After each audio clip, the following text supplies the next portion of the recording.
یہ کائنات جہاں آئینہ جمال ہے، وہاں یہی کائنات مظہر صفات الہی اور مظہر صفات انسانی ہے۔ کائنات میں رونما ہونے والا ہر واقعہ، ہر عمل اور ہر کرشمہ انسان کی داخلی کائنات میں منعکس ہوتا ہے۔ سیاروں اور ستاروں کی چال اور رفتار سے لے کر ایک معمولی سی حقیر چیونٹی تک ہر شے اپنے اندر ایک عجیب مقام رکھتی ہے، ایک عجب پیغام رکھتی ہے۔ ہر شے ایک علامت ہے، خوبصورت علامت، اور ہر شے میں ایک استعارہ ہے، ایک بامعنی استعارہ۔ یہ کائنات مرکہ نور ہے، اس پر بہت کچھ لکھا جا چکا ہے۔ کہکشاؤں کے عظیم اور وسیع سلسلے، شمس و قمر کے جلوے، چمکنے والے ستاروں کی یہ حسین کائنات اتنی منور ہے کہ یہ سمجھنا مشکل نہیں کہ اس کی تخلیق کو کرنے والا خود زمین اور آسمانوں کا نور ہے۔ اتنی روشن کائنات ایک روشن دلیل ہے اپنے نورانی خالق کی۔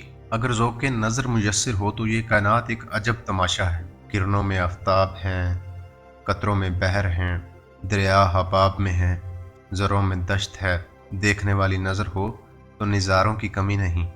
اس کائنات کی وسعتوں کے بارے میں جو کچھ بھی کہہ دیا جائے بلا مبالغہ ہوگا۔ ہم ایک سورج سے وابستہ ہیں، اور اس کائنات میں ایسے کروڑوں سورج موجود ہیں۔ ایسے سیارے اور ستارے دریافت ہو چکے ہیں جن کا زمین سے فاصلہ ہزاروں لاکھوں سال نور ہے، یعنی 1,86,000 میل فی سیکنڈ کی رفتار سے چلنے والی روشنی ایک ستارے سے زمین پر آنے میں لاکھوں سال لیتی ہے۔ اللہ اللہ، یہ وسعت انسان سوچ کر ہی سہم جاتا ہے۔ اس وسیع کائنات میں زمین کی کیا حیثیت، اور زمین میں ایک ملک کی کیا اہمیت، اور ملک میں ایک شہر، اور شہر میں ایک مکان، اور مکان میں ایک انسان کی کیا اہمیت، اور پھر اس انسان میں ایک چھوٹا سا دماغ کیا جسارت کرے گا اس وسیع کائنات کے عظیم خالق کے بارے میں لب کشائی کرنے کی۔ اسی کائنات میں ایسے علاقے ہیں جہاں اتنی سردی ہے کہ بس انسان ذکر کرے تو خیال منجمند ہو جائے، اور کہیں اتنی حد کی سورج، اور کہیں اتنی حدت کے سورج بھی پناہ مانگے۔ یہ کائنات عجب ہے، تخلیق اپنے خالق کی مظہر ہے۔ جس خالق نے اس کائنات کو تخلیق کا حیران کن مظہر بنایا، اسی خالق نے انسان کو بڑے دعوے اور وثوق سے اشرف المخلوقات پیدا فرمایا۔ یہ ایک عظیم انسان ہے، عظیم محسن کا، انسان کو بینائی عطا فرمانے والا، اپنے بے مثال حسن کے پرتوں میں اس کائنات کی ہمہ رنگ نرنگیوں اور رنگینیوں میں جلوہ گر ہے۔ انسان کی پہچان کے لیے کائنات کو آسمان اور زمین کے حوالے سے ظاہر فرمایا گیا۔ انسان اپنی ہستی کا سفر زمین پر ہی شروع کرتا ہے، اور یہ سفر یہیں تمام ہوتا ہے۔ انسان کے گرد پھیلی ہوئی زندگی اس کے علم کے وسیع ابواب ہیں۔ اسے علم الاسماء عطا فرمایا گیا۔ وہ اسماء سے اشیاء کو پہچانتا ہے، اور پھر اشیاء سے مفاہیم تلاش کرتا ہے، اور اسے ہر طرف پھیلے ہوئے سلسلے اپنی صلاحیتوں اور صفات کے استعارے سے نظر آتے ہیں۔ انسان کی کائنات حسین و جمیل کائنات ہے۔ یہ وہی راز ہے جو انسان کو جاننے والا بناتا ہے۔ انسان ظاہر سے باطن اور باطن سے ظاہر کا سفر کرنے کے لیے پیدا کیا گیا۔ وہ وجوہ سے نتائج اور نتائج سے وجوہ تلاش کرتا ہے۔ وہ ہر شے کے اندر پنہاں اس جوہر کو ڈھونڈتا ہے جو اس شے کی پہچان ہے، اس شے کا راز ہے، اور یہ راز، یہ جوہر اور یہ صفت انسان کی اپنی کسی صفت کا مظہر ہوتی ہے۔ شعر و ادب کی دنیا میں انسان نے مظاہر فطرت کو استعاروں اور علامتوں کے روپ میں شامل کیا ہے، اور اسی طرح اس نے جہاں اپنی زندگی کو پرلطف بنایا، وہاں اس نے ہر ذی جان اور بے جان شے کو اسم دیا اور اس کو معنی عطا کیا۔ پہاڑوں کو انسان نے اپنے عزم کا مظہر کیا، نہ بدلنے والا اٹل ارادہ پہاڑوں کی طرح اپنی جگہ سے نہ ہلنے والا۔ اللہ تعالیٰ نے بھی ارشاد فرمایا کہ پھر تمہارے دل سخت ہو گئے جیسے وہ پتھر ہوں، حالانکہ میں نے پتھروں سے بھی نہریں جاری کی ہیں۔ گویا پتھر سے دریا کا نکلنا ایسے ہے جیسے سخت دل انسان کا دل بھر آنا، یا آنکھ سے آنسو کا بہنا۔ دریا زندگی کا دریا کہا گیا جو موت کے سمندر میں ڈوبتا ہے۔ ہر دریا آخر کار تاریک سمندر میں گر جاتا ہے۔ وقت دریا ہے، اور لوگ تنکوں کی طرح اس میں بہتے چلے جا رہے ہیں۔ دشت و صحرا کو بھی عجب معنی ملے۔ دشت و وحشت، یادوں کا صحرا، وچھوڑے کا تھل، دشت فرقت اور پھر صحرا کی پیاس، یہ سب اہل ذوق کے پرمغز استعارے ہیں۔ سمندر کو ہستی کا آغاز و انجام کہا گیا۔ سمندر یا کلزم سے بڑے معنی وابستہ ہے، بڑے استعارے ہیں، بڑی علامتیں ہیں۔ سمندر روح ہے، نصف شب کو جاگتا ہے، طوفانوں میں ہو کناروں کو اڑا دے، پرسکون ہو تب بھی گہرائی کی وجہ سے پرخوف ہو۔ سمندر مراد کو باہر نکال پھینکتا ہے، اس کے باطن میں خزانے ہیں، موتیوں کے، زندگی کے، اور اس کے اندر انسان کے لیے بڑے علوم ہیں۔ جب تک سمندر زندہ ہے زندگی ختم نہیں ہو سکتی۔ سمندر گہرا ہے، کڑوا ہے، ناقابل تسخیر و وسعت کو سمندر کہا گیا ہے۔ پیازی اور علم کے پیکر کو سمندر کہتے ہیں۔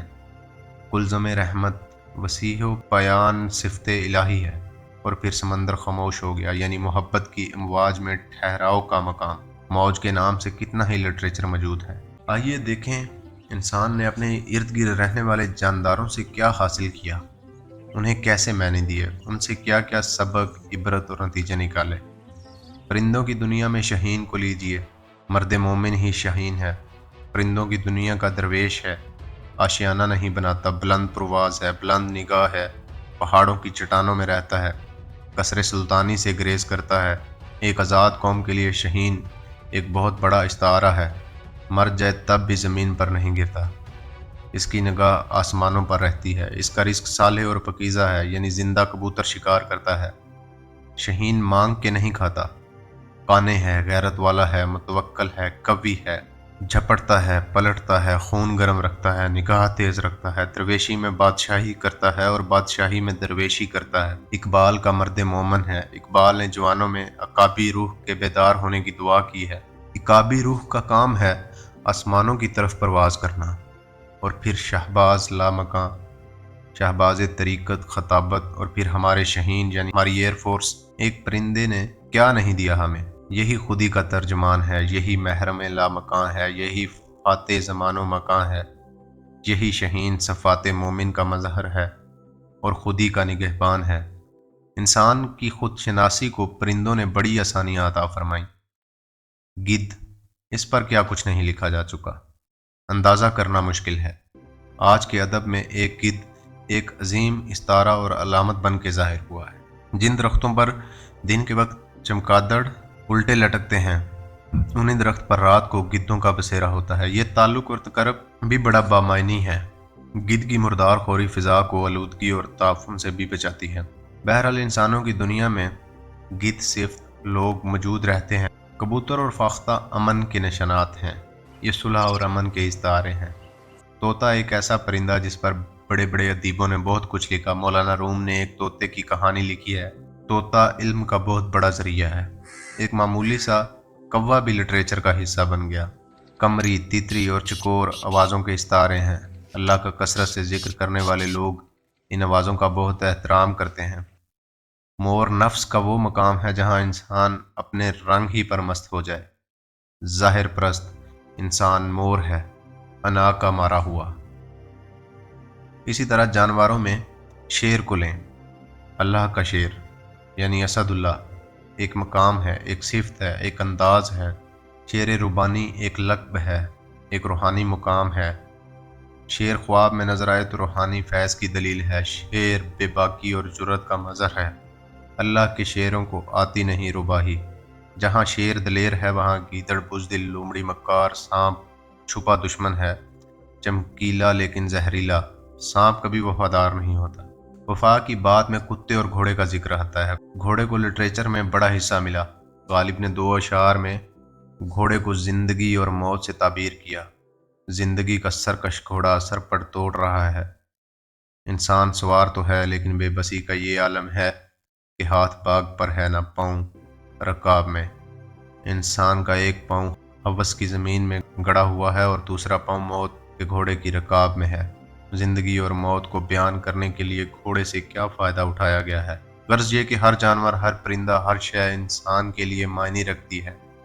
انسان غور کرے تو یہ کائنات علم کے وسیع خزانوں سے مالا مال نظر آئے گی۔ انسان کو اپنا اور اپنے خالق کا جلوہ اسی کائنات میں نظر آئے گا۔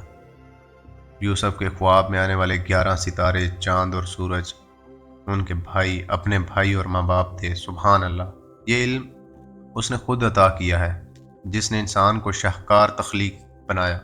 انسان کو شرف بخشنے والے نے انسان کو علم عطا کیا، کائنات کا علم، کائنات کی اشیاء کا علم، کائنات کی زندگی اور اس کے حسن کا علم۔ یہ کائنات آئینہ ہے انسان کی اپنی کائنات کا، ہر طرف انسان کی اپنی صفات پھیلی ہوئی ہیں۔